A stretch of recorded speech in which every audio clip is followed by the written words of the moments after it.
పైకి హ్యాండ్సమ్ గా కనిపించడం, వీధి చివర బీట్ కొట్టడం, కోడి రక్తంతో లవ్ లెటర్ రాయడం, ఫ్రెండ్ బైక్ తో షికార్లు చేయడం, ఇలాంటి గాలి చేష్టలతో అమ్మాయిల్ని బుట్టలో వేసుకుంటుంటారు కొందరు కేటుగాళ్ళు. రోడ్ సైడ్ రోమియో రోజుల తరబడి తన చుట్టూ తిరుగుతున్నాడని జాలిపడి ఓ యువతి ప్రేమిస్తే తన డ్రీమ్ బాయ్ తన కోసమే వచ్చాడనుకుని మనసిచ్చేసే మగోలు మరికొందరు. ఎవరెలా ఫ్లాట్ అయితేనే మోసం చేయడమే నయవంచుకుల లక్ష్యం. ఓ ఖతర్నాక్ ఆడిన లవ్ డ్రామాలో చిక్కుకున్న ఓ యువతి ఎలా బలైపోయిందన్నదే ఇవాల్టి క్రైమ్ ఫ్యాక్టర్.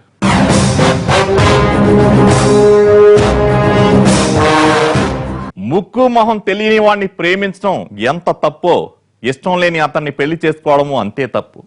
వివాహం విషయంలో ఆ అమ్మాయికి అగ్ని పరీక్ష ఎదురైంది. తల్లిదండ్రులే తలవంచమనడం తలనొప్పిగా తయారైంది. మరి ఆమె ఏం చేసింది? మనసు చంపుకుని పెళ్లికి ఒప్పుకుందా? రంగారెడ్డి జిల్లా చేవెళ్ల మండలం పల్లిగుట్ట గ్రామం. వధూవరుల బంధువులు స్నేహితుల హడావుడి. ఎక్కడ చూసినా సందడే సందడి. పెళ్లి కూతురు సురేఖ మాత్రం జరిగే తంతును మౌనంగా చూస్తోంది.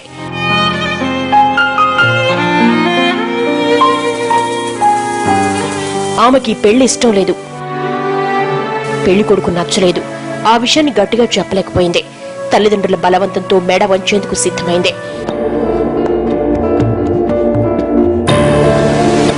ఆమె ముఖంలో కళ్యాణ కాంతుల్లేవు. అలా ఆమె చూస్తుండగానే పంతులు గారు నిర్ణయించిన సుముహూర్తానికి నిశ్చితార్థం జరిగిపోయింది. ఆ ఇంట్లో సరదాలు సంతోషాలు వెల్లివిరిశాయి. అప్పుడే సగం పెళ్లి జరిగిపోయిందని మల్లారెడ్డి దంపతులు ఊపిరి పీల్చుకున్నారు. సురేఖ మాత్రం ఒంటరి ఆలోచనల్లో పడిపోయింది.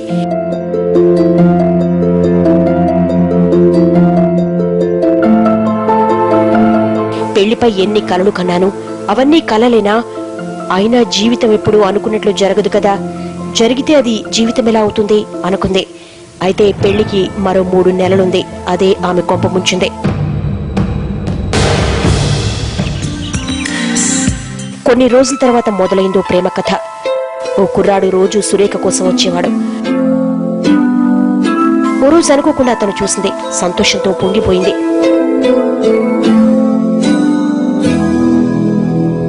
ఎవరబ్బా ఇతను అనుకుంది.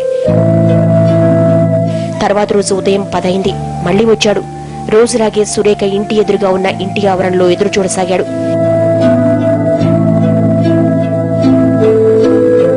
ఇంతలో కూరగాయల కోసం బయటకొచ్చింది సురేఖ. అతని చూపులు ఆమెను తాకాయి. కళ్ళు కలుసుకున్నాయి. ఓ చిరునవ్వు విసిరాడు. సురేఖ తత్తరపడింది. వెంటనే లోపలికి వెళ్లిపోయింది. ఆమెను చూస్తూ ఉండిపోయాడు. ఓ రోజు సురేఖ వరండాలో చదువుకుంటుంటే ఏదో అలికిడైంది. ఉలిక్కిపడి బయటకు చూసింది.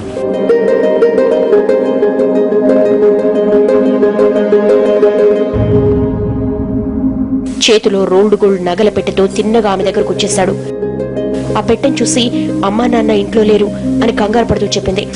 మీ ఇంటి పక్కనే ఓ గది అద్దెకుంటే చూద్దామని వచ్చానండి. నా పేరు రమణ. రోల్డ్ గోల్డ్ నగలు అమ్ముతూ ఉంటాను అన్నాడు. అతను ఏదేదో చెప్తున్నా వినే స్థితిలో లేదు సురేఖ.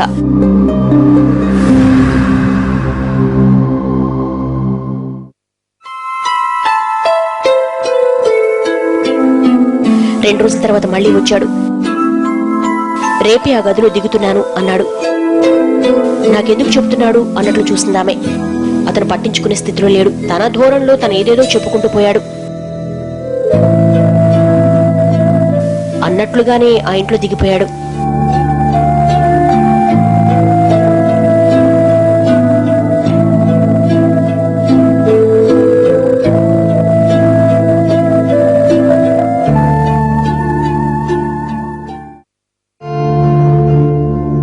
మల్లారెడ్డి ప్రమీలాల ఏకైక కూతురు సురేఖ.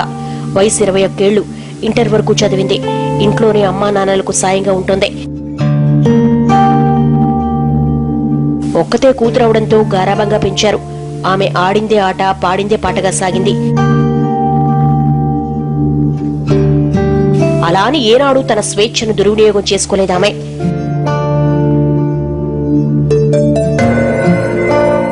రోజు ఉదయాన్నే పొలానికి వెళ్లేవాళ్లు తల్లిదండ్రులు. అప్పటినుంచి సాయంత్రం వాళ్ళొచ్చే వరకు ఇంట్లో ఒక్కతే ఉండే సురేఖ. లోకంలో అంతా మంచి ఉంటుందనుకునేది. అందుకే అందరితో కలువిడిగా మాట్లాడేది. పక్కింట్లోనే దిగిన 29 ఏళ్ల రమణ సురేఖ తల్లిదండ్రులతో చనువుగా మాట్లాడటం మొదలుపెట్టాడు.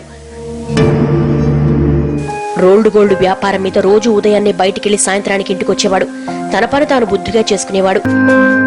అయ్యో మీకెందుకండి శ్రమ, నేను వండుకుంటాగా అనేవాడు. మొహమాట పడకు బాబు అనేవాళ్లు వాళ్ళు. మగపిల్లలు లేకపోవడంతో రమణను కొడుకులా భావించారు. భలే వాడివయ్యా, ఇదే మా కొడుకు అయితే కాదంటానా చెప్పు అంటూ ఆప్యాయత చూపేవాళ్లు. ఓ రోజు మల్లారెడ్డి దంపతులు ఎప్పట్లాగే ఉదయాన్నే పొలానికి వెళ్లిపోయారు.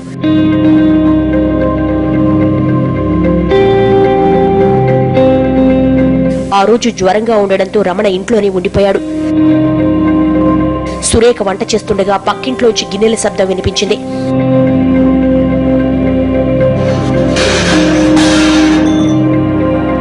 ఏమైందోనని కంగారుగా అక్కడికి వెళ్ళింది.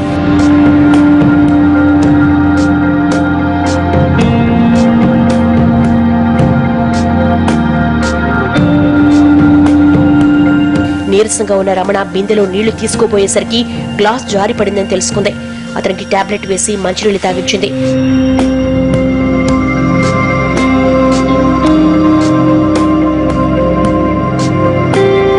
తడిగుడ్డతో తలపై తుడిచింది. కాసేపటికి రమణ ఆమె చేతిని ముద్దు పెట్టుకున్నాడు. షాక్ అయిందామె. నేను నిన్ను ప్రేమిస్తున్నాను, నా ప్రేమను కాదనకు అంటూ చెప్పుకొచ్చాడు. అతడి మాటలు తనకు వినిపించకపోతే బావుండన్నట్లు భావించిన ఆమె అక్కడి ఏం జరుగుతుంది అసలు, ఎందుకు నేను ఇలా అవుతున్నాను, నా ప్రమేయం లేకుండానే తన వైపు ఆకర్షితురాలవుతున్నాను, అతని ప్రేమను అంగీకరిస్తే నిశ్చితార్థం సంగతేంటి, ఎలాగైనా సరే నిశ్చితార్థాన్ని రద్దు చేయించాలి, నాకు ఆ పెళ్లి ఇష్టం లేదని అమ్మా నాన్నలకు గట్టిగా చెప్పాలి అనుకుంది. సురేఖ జీవితంలో కొత్త ఎపిసోడ్ మొదలైంది. ఆమె అమ్మా నాన్నలు పొలానికి వెళ్లగానే బయట పని త్వరగా ముగించుకుని సురేఖ దగ్గరకు వచ్చేవాడు. ఆమెతో ఏవేవో కబుర్లు చెప్పేవాడు.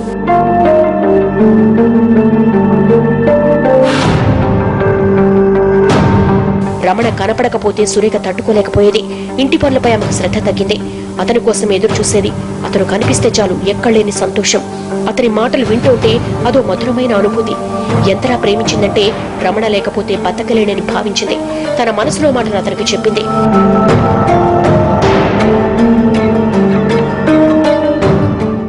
పెళ్లి సంగతి మాట్లాడుకోవడానికి ఇద్దరూ ఓ గుడి దగ్గర కలిశారు.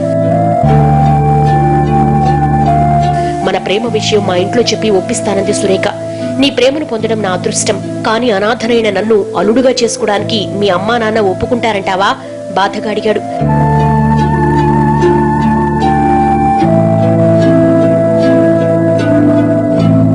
ఆ విషయం నాకు వదిలే, ఎలాగోలా ఒప్పుకునేలా చేస్తాలే అంద అమాయకంగా.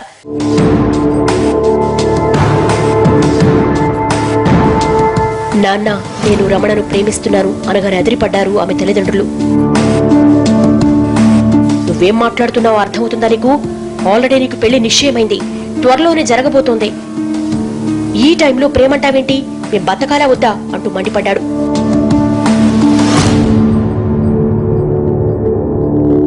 నాకు ఆ పెళ్ళొద్దని ముందే చెప్పానా? ఇష్టం లేని పెళ్లి చేస్తే నేను మాత్రం బ్రతుకుతానా అంటూ కన్నీళ్లు పెట్టింది. ఓవైపు పెళ్లి పనులు జరుగుతున్నాయి, మరోవైపు కూతురు ఇలా అంది. వాడికేం చేయాలో పాలుపోలేదు. రమణ ఎవరో ఏంటో మనకు తెలీదు, మంచోడో కాదు, తల్లిదండ్రులు లేరంటున్నాడు, చుట్టాలు పట్టాలు ఎవరో మనకీ తెలీదు. అతని ఊరేదో ఏమో, అతనికి నిన్నిచ్చి ఎలా పెళ్లి చేయమంటావమ్మా అంటూ ఆలోచనలో పడ్డారు.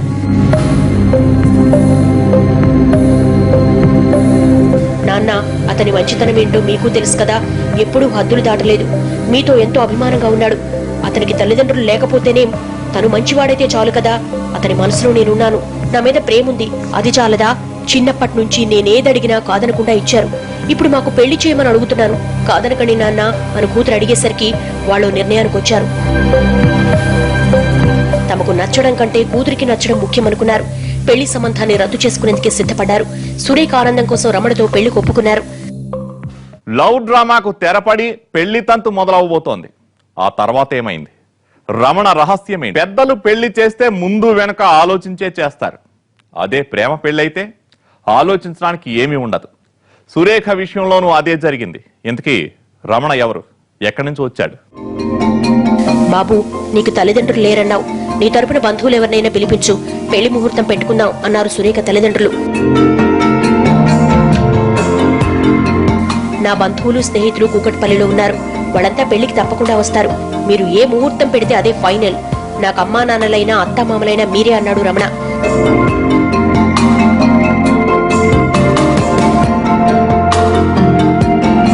కూతురు తొందర పెడుతూ ఉండడంతో ఆలోచించే టైం లేకుండా పోయింది వాళ్లకు.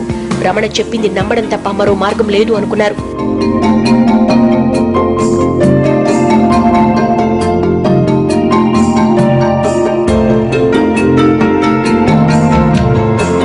ఓ రోజు రమణ మల్లారెడ్డితో యాదగిరిగుట్ట పైనున్న కళ్యాణ మండపంలో పెళ్లి వద్దు మావయ్య, ఏదైనా చిన్న సత్రంలో చేస్తే ఖర్చు తగ్గుతుంది కదా, వీడియో కూడా తీయించకండి, అదో అనవసరపు ఖర్చు అన్నాడు. నిజమే అనుకున్న మల్లారెడ్డి, పర్వాలేదు, నా అల్లుడు పొదుపరే, నా కూతురు సుఖపడుతుందిలే అనుకున్నాడు.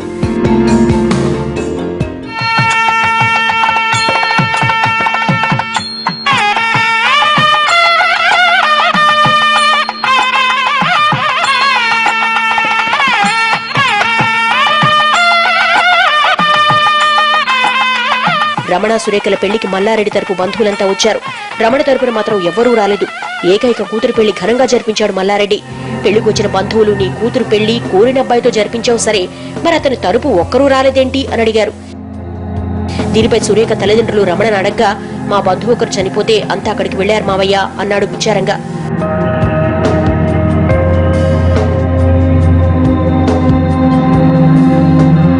ఆ మాటతో ఏమీ మాట్లాడలేకపోయారు.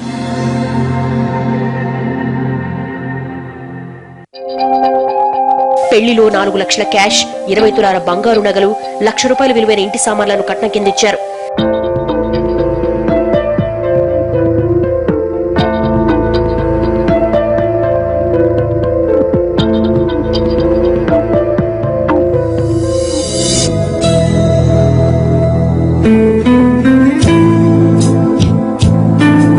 పెళ్లైన 2 రోజులకు సురేఖ తల్లిదండ్రులు శోభనం ఏర్పాట్లు చేశారు. 5 రోజుల పాటు పల్లిగుట్టలో కొత్త దంపతులు ఆనందంగా గడిపారు. హైదరాబాద్లోని కూకట్పల్లిలో ఉండాలనుకుంటున్నట్లు అత్తమామలకు చెప్పాడు రమణ. అల్లుండి తమతో పాటే ఉండమన్నారు వాళ్లు. రమణ అందుకు ఒప్పుకోలేదు. ఖచ్చితంగా హైదరాబాద్ వెళ్లాల్సిందేనన్నాడు. ఏం చేయలేక ఇద్దరిని సిటీకి సాగనంపారు.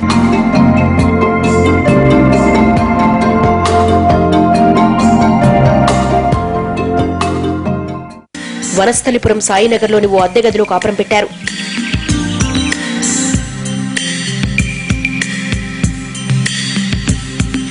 నాలుగు రోజులు అక్కడున్నారు. సురేఖకు ఫ్యూచర్ అందంగా కనిపించింది. మనసారా ప్రేమించే, అపురూపంగా చూసుకునే భర్త దొరకడం తన అదృష్టం అనుకుంది. రమణ కూడా ఆమెను అభిమానంగా చూసుకున్నాడు. ఆ 4 రోజులు బయటికే వెళ్లని రమణ తర్వాత రోజు బయటికెళ్లి హడావుడిగా వచ్చాడు. ఉదయం 11 అయింది. కంగారుగా వచ్చి,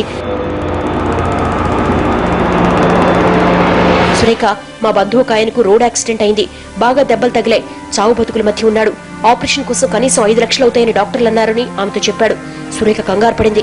అయ్యో పదండి, వెంటనే వెళదాం అంది. నువ్వక్కడికి వద్దులే, ఆ డబ్బేదో సర్దితే వెంటనే హాస్పిటల్లో కట్టి ఆపరేషన్ చేయించాలి, ఆ గాయాలు అవి నువ్వు చూడలేవు అన్నాడు. సురేఖ ఏమాత్రం ఆలోచించలేదు.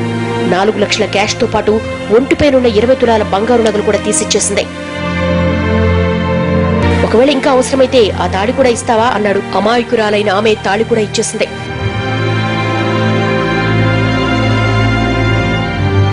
సాయంత్రానికల్లా వచ్చేస్తా, ఇల్లు జాగ్రత్త అంటూ వెళ్లిపోయాడు.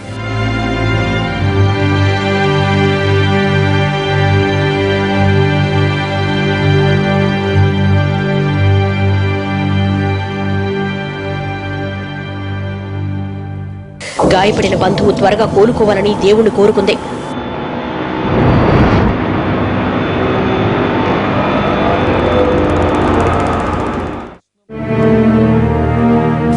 ఆ రోజు నుంచి ఆమె భర్త కోసం ఎదురు చూస్తూనే ఉంది.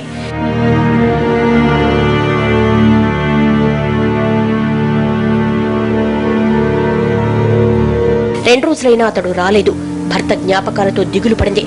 కనీసం ఫోటోలోనైనా ఆయన చూసుకుందామనుకుంది.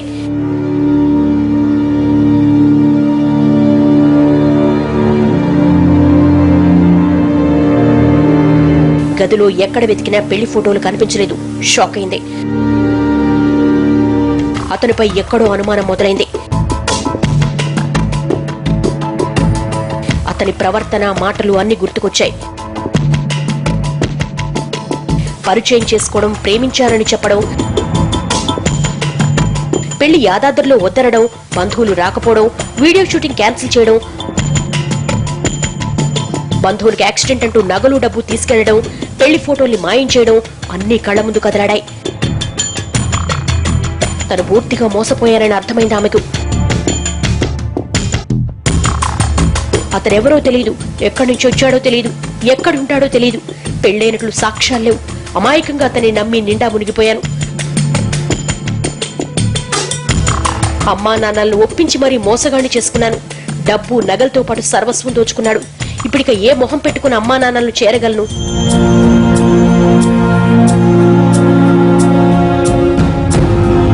నేనిక బతకడంలో అర్థం లేదు. బతికి సాధించేదే ఉంది. అంతా అయిపోయింది, అంతా అయిపోయింది అనుకుంటూ ఇంట్లోని కిరోసిన్ బాటిల్ తీసుకుంది.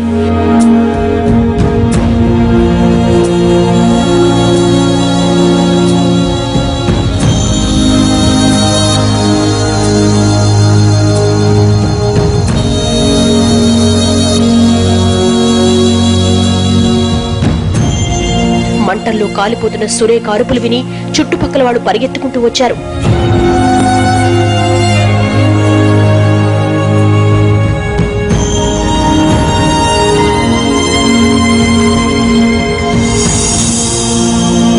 మంటలను ఆర్పి ఆమెను ఉస్మానియా ఆసుపత్రిలో చేర్చారు. 90% పైగా కాలిన గాయాలతో సురేఖ చికిత్స పొందుతూ చనిపోయింది.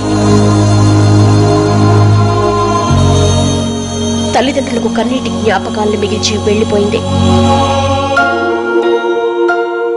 కూతురు ఇష్ట ప్రకారమే పెళ్లి చేయాలనుకున్న తల్లిదండ్రులు అబ్బాయి ఎవరు ఏమిటి అన్న దానిపై పెద్దగా దృష్టి పెట్టలేదు. ఆ కార్యక్రమం ఏదో త్వరగా అయిపోతే చాలనుకున్నారు. పెళ్లి అనేది పిల్లలాట కాదు, అమ్మాయికి కొత్త జీవితాన్ని అందించే మహత్తర కార్యం. అలాంటి విశేష ఘట్టాన్ని బలవంతపు తంతులా భావించవద్దు. పెద్దలు చెప్పినట్లు ఇటేడు తరాలు అటేడు తరాలు చూడకపోయినా కనీసం అతడెవరో ఏంటో ఖచ్చితంగా తెలుసుకోవాల్సిందే. లేదంటే చివరకు మిగిలేది కన్నీళ్లేనని గుర్తు చేస్తోంది ఈ కథ. ప్రేమ పేరుతో దగ్గరయ్యే నయవంచకులతో జాగ్రత్తగా ఉండాలని హెచ్చరిస్తోంది ఈ స్టోరీ. ఇది ఇవాల్టి క్రైమ్ ఫ్యాక్టర్. రేపటి ఎపిసోడ్లో మరో వాస్తవ గాథను చూద్దాం.